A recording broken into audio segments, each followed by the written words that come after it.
সকল বাধা উপেক্ষা করে গণশুনানি করবে ঐক্যফ্রন্ট, বলেছেন আসম আব্দুর রব।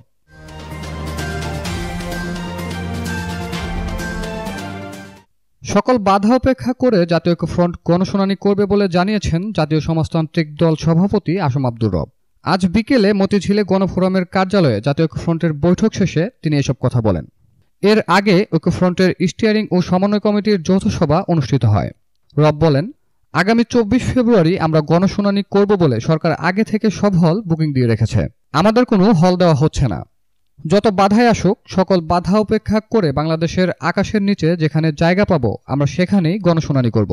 তিনি বলেন, যেসব রাজনৈতিক দল গত নির্বাচন প্রত্যাখ্যান করেছে তারা গণশুনানিতে অংশ নিয়ে তাদের মতামত তুলে ধরার জন্য আহ্বান জানাবো। তাদের আমন্ত্রণ জানিয়ে চিঠি দেওয়া হবে। আসম রব বলেন, গণশুনানি সফল করতে আগামীকাল সমন্বয় কমিটি বৈঠকে বসবে। এছাড়া 19 ফেব্রুয়ারি স্টিয়ারিং কমিটি বৈঠক করবে।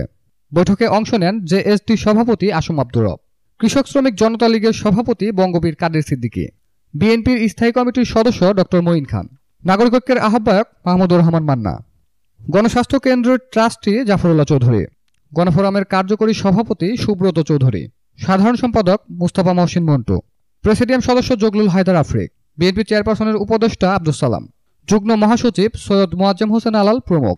এতক্ষণ আমাদের সাথে থাকার জন্য ধন্যবাদ। আমাদের পরবর্তী আপডেট পেতে আমাদের চ্যানেলটি সাবস্ক্রাইব করে ফেক নিউজের সাথেই থাকুন।